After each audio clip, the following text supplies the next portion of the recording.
Bonjour, bienvenue pour cette capsule sur s'abandonner au souffle de l'esprit.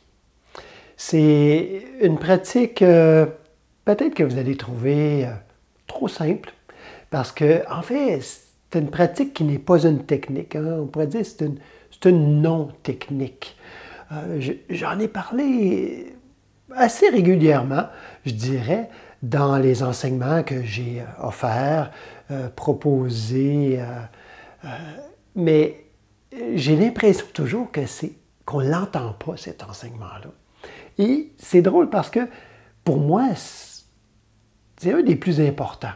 Un des plus importants parce que c'est, pour plein de raisons, parce que c'est une non-technique, parce que c'est très facile d'application, malgré que ça demande un apprentissage d'une vie peut-être, mais déjà on peut l'appliquer, on n'a pas besoin de rien, pas besoin d'apprendre quelque chose, tout est là déjà, on a déjà tout ce qu'il faut,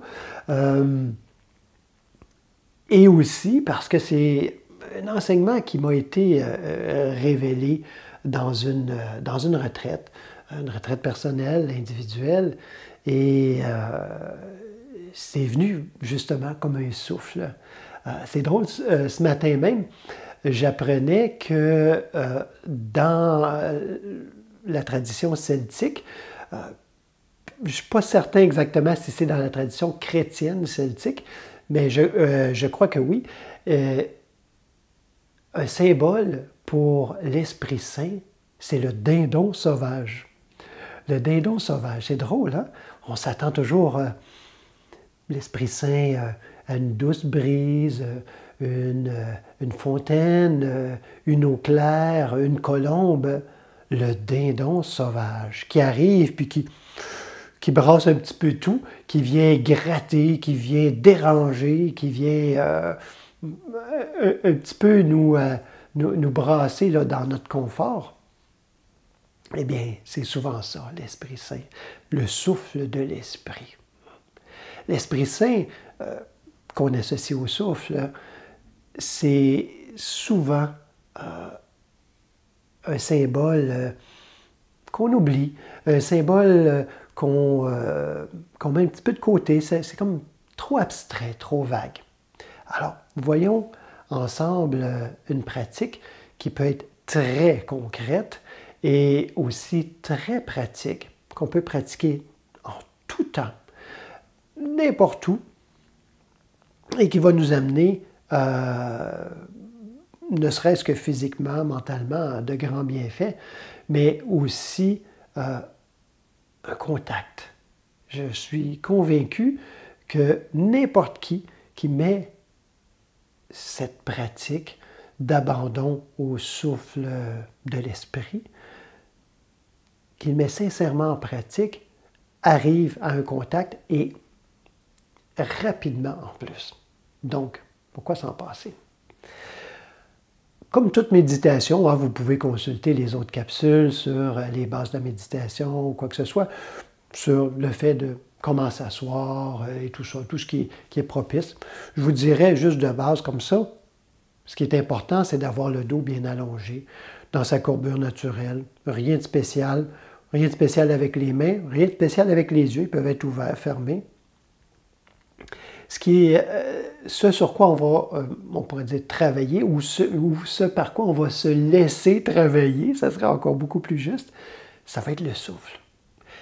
On a l'habitude et plein de croyances par rapport au souffle que, par exemple, si vous vous êtes intéressé un petit peu au souffle, la croyance qu'il faut expirer 2 fois plus longuement, qu'on inspire, ou peut-être qu'il faut inspirer, expirer de façon égale, régulière, profonde, pas trop rapide, etc., etc. Bon, peu importe, prenez ça, on envoie ça un petit peu plus loin, on fait table rase, on apprend quelque chose de nouveau. Donc, on vide notre coupe et puis on s'apprête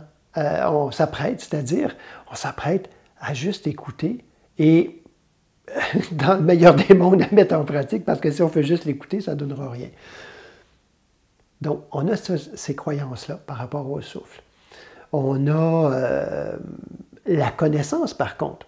On a cette connaissance par rapport au souffle, scientifiquement, que c'est un processus à la fois volontaire et involontaire. Hein? Volontaire parce qu'on peut contrôler le souffle. Involontaire parce que si on ne s'en occupe pas, il se fait tout seul. Et c'est cette partie-là qui m'intéresse le plus dans cette approche. Généralement, quand le souffle se fait de façon involontaire, on n'en est pas conscient. C'est quand on n'en est pas conscient. Parce que du moment qu'on tourne notre attention vers le souffle, vous pouvez le faire là, tout de suite, tournez votre attention vers le souffle, vous allez voir, presque invariablement, on prend une grande respiration. Une grande expiration peut-être aussi. Hein? C'est « Ah! Bon. » Eh bien là, ce que je vous invite à faire, c'est simplement à laisser le souffle se faire de lui-même.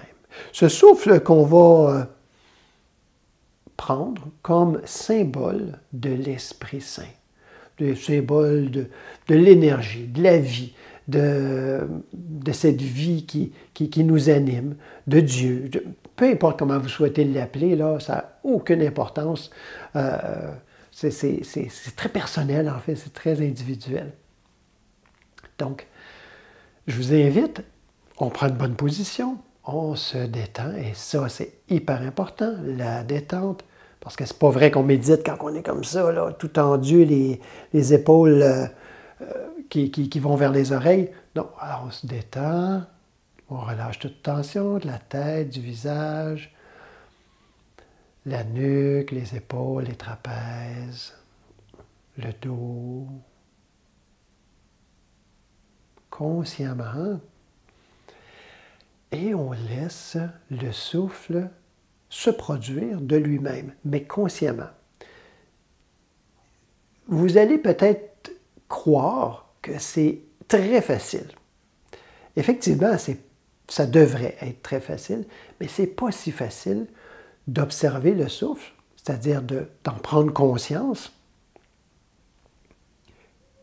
et à la fois de le laisser se produire à son rythme, sans contrôler.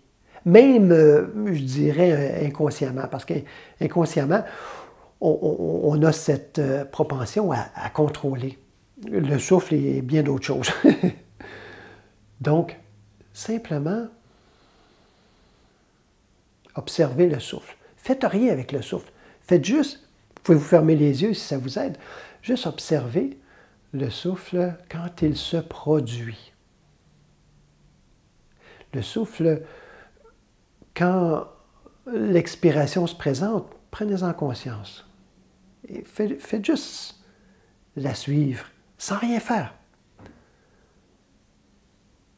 Et lorsqu'elle est terminée, vous allez voir, l'inspiration va venir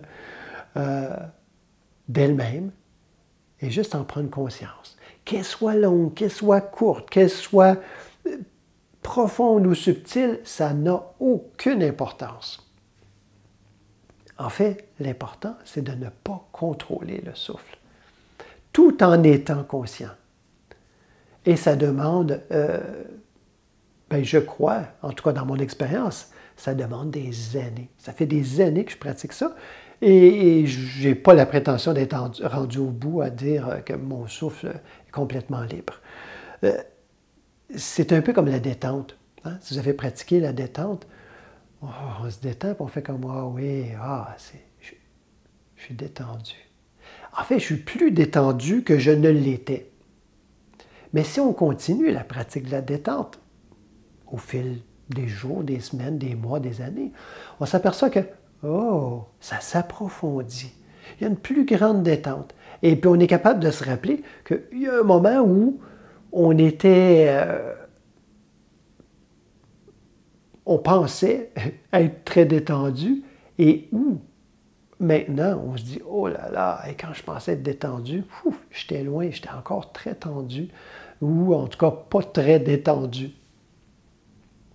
on est capable de constater que cela a évolué, que ça s'est approfondi. Alors, la même chose avec le souffle. Et pour bien commencer l'exercice, je vous invite à vraiment laisser, par exemple, l'expiration aller et ne faites pas l'inspiration. Attendez. Attendez vraiment qu'elle se produise d'elle-même. Lorsqu'elle se produit, faites juste la suivre, qu'elle soit longue, courte, profonde ou subtile. Et quand elle est rendue au bout, ne faites pas l'expiration. Attendez qu'elle se produise d'elle-même.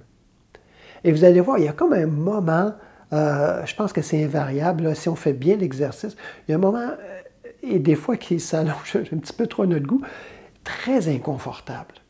On a l'impression que, ben voyons, c'est simple respirer, puis là, on dirait que c'est tout croche, j'y arrive pas, je suis comme essoufflé, j'ai peur de perdre le souffle. Et, bon, vous allez voir, il y a plein de choses qui montent, on s'en fait pas, on laisse tout ça passer, on continue, on laisse venir. Alors, on laisse venir l'expiration lorsqu'elle se produit, hein, sans la faire, jusqu'au bout.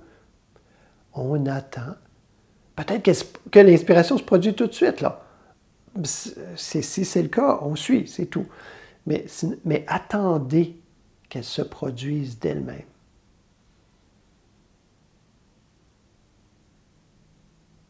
Et on attend que l'expiration, oh, tout à coup, là, oh, on dirait là, c'est le temps. Elle enclenche toute seule, pas par ma volonté, pas parce que j'ai une peur ou de manquer d'oxygène ou quoi que ce soit, mais parce que ça se fait. Et vous allez voir, après peut-être 5 minutes, 10 minutes, peut-être plus, peut-être moins, il y a un rythme qui se prend. Et là, je vous dis ça, c'est pas pour dire « Ah, le but, c'est le rythme lent et c'est ça. » Non, non, non, non, oubliez ça. Ça se peut que votre rythme soit rapide. Ça se peut qu'il soit très, très, très subtil. Mais souvent, et je dirais presque toujours, à un certain point, le souffle, avec une assez grande détente, le souffle va simplement prendre le rythme du souffle du sommeil, hein? Quand on est endormi, quand des fois on s'en rend compte de nous-mêmes, comme quand on est entre deux, là, que ce souffle très, très, très subtil souvent, ou profond, ça importe peu, mais ça va être près du souffle que vous avez lorsque vous dormez. On l'a peut-être plutôt constaté chez quelqu'un d'autre, hein, plus que chez soi-même, parce que c'est un petit moment là, très, très court, où on peut en être conscient. Alors là, quand vous arrivez à cette étape, le défi, c'est de poursuivre cette pratique, mais non seulement de poursuivre la pratique, mais de rester réveillé, parce que là, il y a une association à ce rythme de respiration très détendu, très libre, hein, et le sommeil. Donc, là, c'est de demeurer très vigilant. Donc, la pratique en tant que telle, comme vous pouvez le constater, elle est très simple. Ça ne peut pas être plus simple parce qu'en vérité, on ne fait rien. On laisse faire. Alors, c'est dans ce sens-là que c'est un abandon au souffle de vie. On s'abandonne au souffle de vie qui lui-même fait le travail. Le souffle ne fait jamais mieux son travail que quand on ne le contrôle pas, quand on le laisse aller.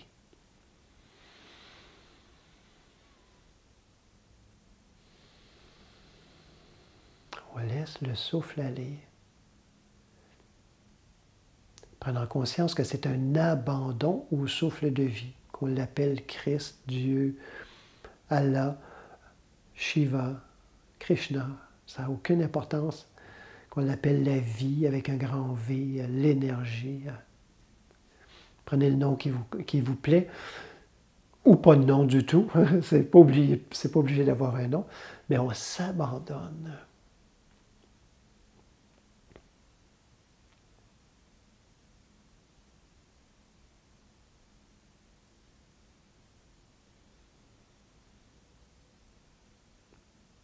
Et vous allez constater qu'une grande détente profonde s'installe. Plus qu'une détente physique, même si ça l'inclut, une détente émotionnelle, une détente mentale, une détente, ce que les mystiques ont appelé le repos en Dieu.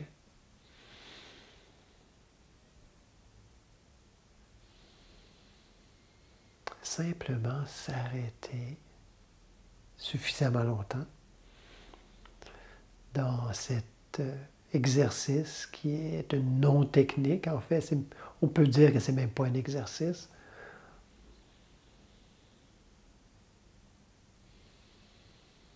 Pour s'abandonner en toute conscience. C'est volontairement abandonner notre volonté personnelle. Pas pour se faire manipuler, pour être animé de l'intérieur. Animé de l'intérieur par l'esprit, qui on dit souffle où il veut, comme il veut. Cet esprit qui est libre. On veut être libre, mais la plupart du temps, on s'enchaîne plutôt à autre chose. Hein? On se libère de quelque chose pour s'enchaîner à autre chose. Mais là, c'est vraiment entrer dans la liberté authentique.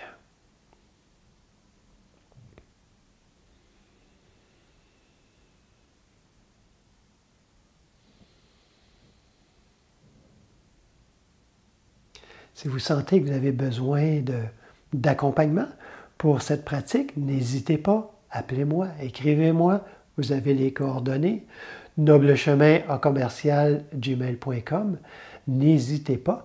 Et aussi, si vous pratiquez, je serais très heureux d'entendre vos commentaires, d'avoir vos feedbacks là-dessus, à savoir comment ça se passe pour vous. Est-ce que c'est facile? Est-ce que c'est difficile? Est-ce que quels fruits vous pouvez goûter à travers cette pratique qui doit être approfondie, je vous le dis tout de suite. C'est pas quelque chose qui, paf, comme ça, va se maîtriser.